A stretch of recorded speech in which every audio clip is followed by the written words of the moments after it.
Hello friends, welcome back to my channel. My name is Jamie and today we are talking about one of my most highly anticipated books of 2023. That is Camp Zero by Michelle Min Sterling.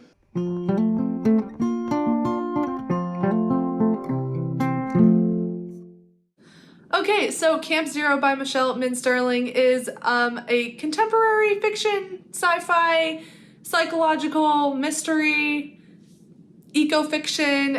This actually is quite a hard book to describe, and I'm gonna just apologize in advance for my a little bit kind of just jumbled reaction to this book and even trying to explain it because it's complicated, but it's not overly complicated, but it's difficult to describe at face value. And so because of that, I will just do my best, but just know that this is a pretty odd book and I'm doing my best, okay? This takes place in the very near future. It takes place in 2050, and in that near future, the climate disaster is becoming very immediate, and it's affecting people. People are having to move out of certain locations because the temperatures are rising, because sea levels are rising, things of that nature. It's becoming impossible to live in certain places. So there have been cities that are being designed to be kind of climate sanctuaries in a way. However, what was initially designed as a safe haven eventually becomes a sort of pay-to-play world where if you can afford it, you can be safe from these climate disasters. And immediately there is a discussion about the climate disaster and how it disproportionately affects lower income people versus the uber wealthy. And I love that right away. And it's very much ingrained in the very synopsis of the book. So if that kind of gives you an idea of where the themes are going. But this follows our main character, Rose, who is a first-generation Korean American, with her mother being from South Korea and her father being American. And after her father tragically dies, her and her mother are living on the East Coast, where their primary source of income is cleaning these vacation homes. But the climate disaster is making it harder and harder for people to actually go to the place that they work. So people are not renting out the vacation homes, and so their income is slowly lessening. And because of that, Rose decides that she has to do something or else they're going to be in a lot of trouble. So in order to get into this wealthy climate sanctuary, she actually takes a job as a sex worker, which I'll say right away, the positive representation of sex work in this novel is so well done and one of my favorite parts about it. But while she is there working as a sex worker in the floating city is what they call it, she is invited, she's kind of like really ingrained with the super wealthy and powerful, and she's invited to go to this camp in the northern wilderness of Canada where they're building another one of these climate sanctuaries. And so she, along with a group of other escorts, are sent to live and work at the camp. And while she's there, we kind of learn about what the camp is, who's running it. There's a little bit of a mystery intrigue element, but honestly, we're really just kind of in Rose's head throughout the experience. That being said, there are braided perspectives in this novel, which is normally something that I really like, but here it got a little bit confusing, not necessarily in like I was confused about what was going on, but the other perspective choices I don't think really made a lot of sense. For example, one of the perspectives that we get is from the son of a very wealthy family, and he wants to leave his wealth behind, leave his family behind. He wants to like disown that part of himself, so he runs away to be at the camp. And his story was not the best in my opinion.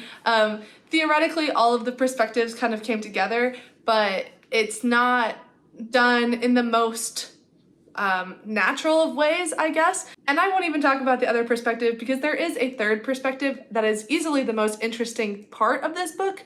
But again, it's quite hard to describe. And so I won't even attempt it.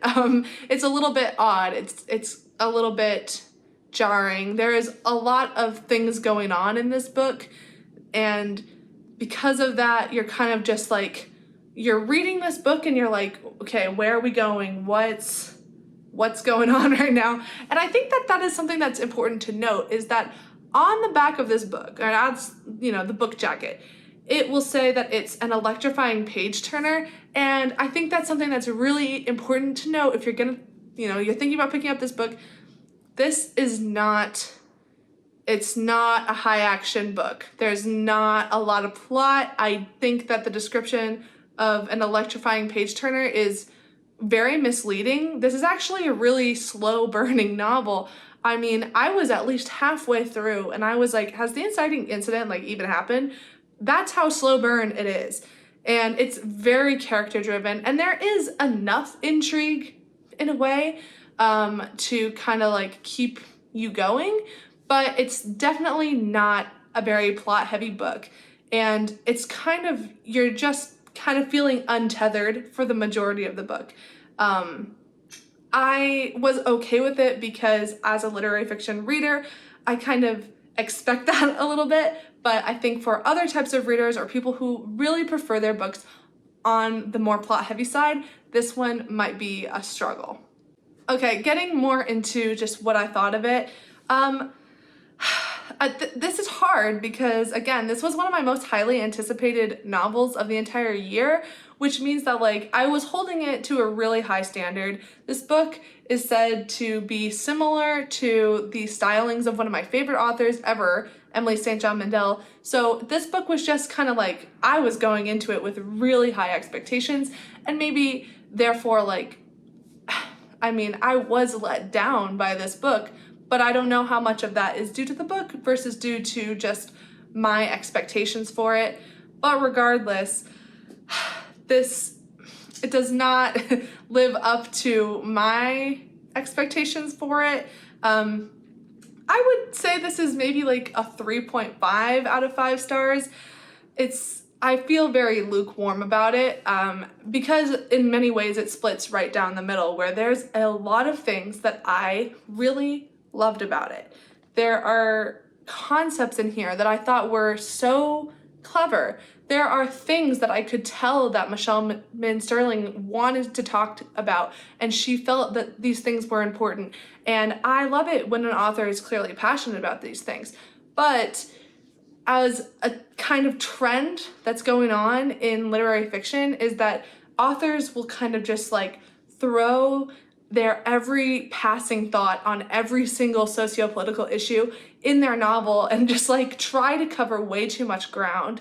And because of that, none of the things really get the depth that they need. I mean, these are really big topics with a lot of nuance, and we are kind of just getting very generalized statements. It's clear that the author wants to make sure that you, the reader, knows exactly her position on a variety of issues, and it just kind of lacks the nuance that I like in my literary fiction. For me, this book was very much there was a lot of great elements to it, but they were just not making up this grand thing. I feel the book thinks it's a little bit more important than it ends up being. I'm really just not sure what to make of a lot of it. It feels a little bit jumbled, a little bit messy. It feels a lot of half-baked ideas that didn't quite get finished. And it feels entire parts of this book could have been cut to make room for more of those discussions that Sterling clearly wants to have. I don't know if it's fair to say that there's too much going on, but there certainly is a lot going on, so much to the point that we are kind of losing the more deep and descriptive moments that really make up these important elements of these discussions. I think it's just, I really think that she wanted to talk about everything, and So that's why it kind of just feels like everything's being like pushed together in quite unnatural ways at times. I mean, I'd even go so far as to say that one perspective in here is just completely unnecessary. I don't know why it was included. It doesn't really add anything to the story. And for me as the reader, I don't understand what that was trying to tell me. I don't know if that was meant to be like a part of her trying to provide nuance to these discussions, but that's really not the nuance. That's not the angle that I was hoping to hear from. So it was just an odd choice, and it just like created a lot of moments to slog through. Again, one of my favorite parts of this book was its positive representation of sex work. It comes at it from just like a very much like it just is work. Like that is just their job. And there's really like a lot of interesting discussions that they're having about it's not even really stigmatized in the book, but I think that the way that the characters are talking about it, like anybody would talk about their job, there's good days and bad days. I think that was really well done. And I definitely think that anytime a piece of media has positive sex work representation, I think that's excellent. Yeah, unfortunately for me, this did not leave much of an impact on me. And even though it was my most highly anticipated book of the year, I'm honestly probably going to be unhauling it pretty soon, because it's just, I mean, I don't see myself ever rereading this. And I also don't think that it really does enough, and that I even felt passionately enough about it to really recommend it. I would say that there are other books in this genre that are more succinct and like give a more like emotionally impactful version of these, this type of story. Also, an issue that I have with it is that it does feel at times a little bit too girl boss feminism for my taste.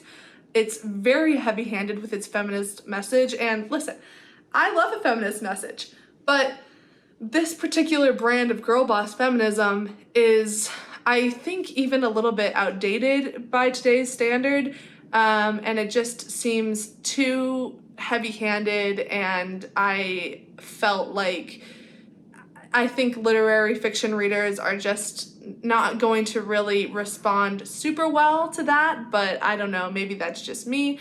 I liked a lot of this book, but the parts were kind of better than the sum, and I think that this could have used several more rounds of editing. So those are my thoughts. I mean, if this sounds interesting to you, if the ideas in here sound interesting, if any of the concepts sound interesting, I would definitely say, yeah, go ahead and give it a try. I don't think it's terrible. I just don't think that it's gonna carry that emotional weight that people are expecting when they look at this. So I don't know, maybe I'm completely off base here. Maybe everyone really loves this and maybe I'm just the outlier. But I kind of thought this was just a middle-of-the-road novel that I'll probably forget about by the end of the year. So there you go. That's it. That's all I'm going to say. Have you read this book? If so, let me know your thoughts down below. Let me know what you thought, and let me know if you're going to pick this up. Thank you guys so much for joining me. I would love it if you stick around and join our little community here. Thank you so much. Have a wonderful rest of your day. Bye!